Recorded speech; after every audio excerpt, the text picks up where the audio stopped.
Yeah.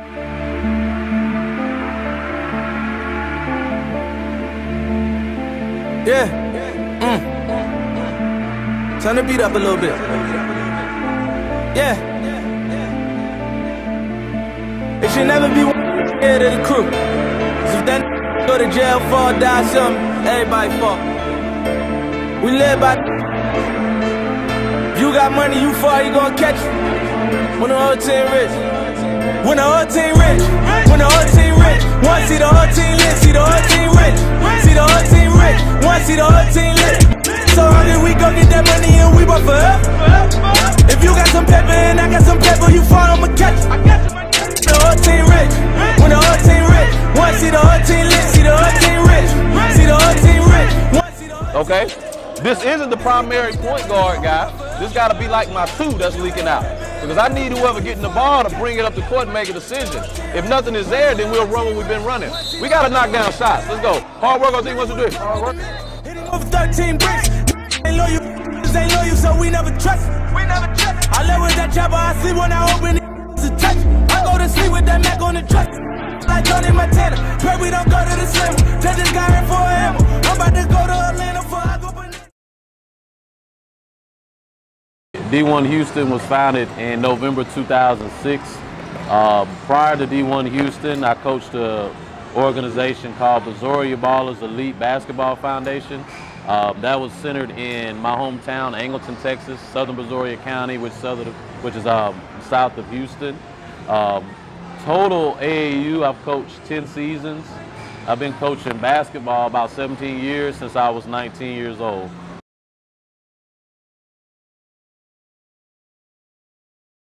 What inspired me, I was in an incident at about 12, 13 years old to where it would have changed the direction of my life forever. And I got down on my knees and prayed to God to deliver me from it. And I promised him that I would have a positive impact on this world if I would be allowed to basically live and be a free man. And so God delivered me from that situation. And ever since, I've had a boulder on my shoulder. At a young age, I was still trying to figure out what it would be, one of the things that he would want me to do. And I went to Sam Houston State and I ended up becoming a coach of an intramural team. Playing and coaching there, playing and coaching club basketball, got an opportunity to be a student assistant at Sam Houston. So all of that carries over into select ball because I came home one weekend and I noticed how much talent it was at the different parks and things. And I remember coming up in the neighborhood how we would play at different people's driveways, and a lot of those guys we would play against and at the parks as well, they never did anything. You know, it was just like, they would just be these like and one superstars, and nobody got any opportunities. And I felt like since I had coached at Sam Houston and I had different tools in my tool pouch to help people, maybe this is something I could do. So that's when I started Brazoria Ballers Elite. This is back in May 2005, and I got some of the best players from Angleton, Brazosport, Brazos Woods, Sweeney, Danbury, some of these small communities. We created a team and we actually played pretty well. So that was the inspiration behind it. The mission specifically is to build men of character and to also build college prospects. Put more positivity in the community. I think everybody has a duty to teach somebody. Each one teaches one. You know, my original goal was to get 50 young men into college. I've surpassed that now. And so now I'm doing it as a hobby just to stay connected to the game and also continue to put prospects in. And I kind of feel indebted to it because I've started it, you know, and every year I keep renewing it and there's more players that come in and it's something fun to do, and it's good to have that type of impact on young men like myself.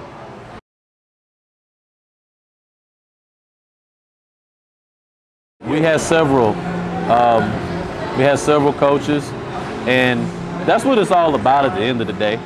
Obviously winning is important, that's a piece of the puzzle, but exposure, getting guys opportunities is what we really want to aim to do with every kid that comes through the program. And one of the things that's unique about us is a lot of college coaches follow us because they are aware of, not to have an ego, but they're aware of my history. I send out a lot of emails a lot of communications. I got an email list like 500 coaches. Most of my players that I have gotten to college, they've been successful. I got a couple guys that have played pro overseas. I got a handful of Division I guys that were successful. And so the program is kind of looked upon as if we got somebody every year. It's a diamond in the rough every year. And so I think that's why coaches follow us. Really, whether we win or lose, you know, we just attract that type of following.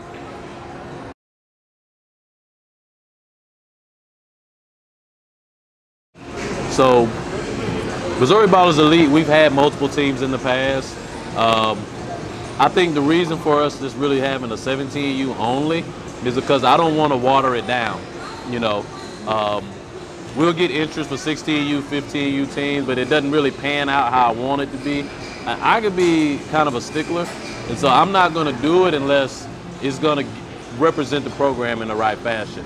You know, and so believe we've never had a 16U or 15U in D1 Houston. This is D1 Houston's 3rd year.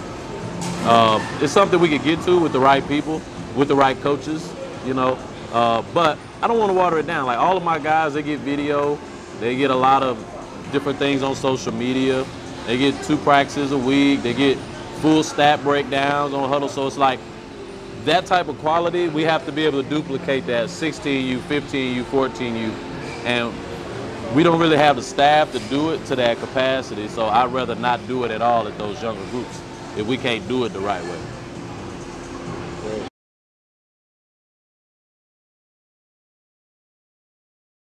Early synopsis as a team, I feel like we're really still cooking. You know, we're putting together a gumbo. We got to add a little seasoning here and there, and we really got a lot of work to do. We've been inconsistent early. We'll play good in stretches. We'll play good certain games, and we'll play really bad. And there's just a lot of time and coaching and practicing and drills that has to be put into this group of guys to really get them to be the type of team they need to be come live period in April and going throughout the season. Right now, we got 2 unsigned seniors that are playing well. Austin Chapman, 6'6" forward out of Shadow Creek, and he's getting looked at by Southwestern Oklahoma, Coastal Bend Junior College, Redlands Junior College. He has a bunch of NAIA Division I schools kind of looking at him. Zachariah Edwards is coming on and getting some JUCO looks. Underclassmen, Jacoby Brown, Shadow Creek 2020, Nick Hale. Shadow Creek, he's about 6'6". Just rather trying to get him to play with a more consistent motor. Lights out shooter. I mean, he has a high ceiling. Just trying to get him to do some other things well. Same thing with Jacoby. Class of 2021, you got Jaden McCullough. Just trying to get him developed more and get a little more seasoning on him. Jordan Gillums, he's out of Shadow Creek, 2021 kid. Really very the same way as McCullough. McCullough is out of Peyto and Katy. I think experience is the best teacher with these guys.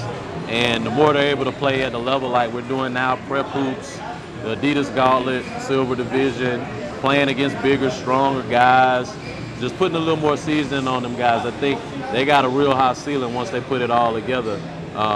But again, we've been up and down this season. There's just a lot of teaching that has to go on and a lot of buy-in, and I think we're going to get there.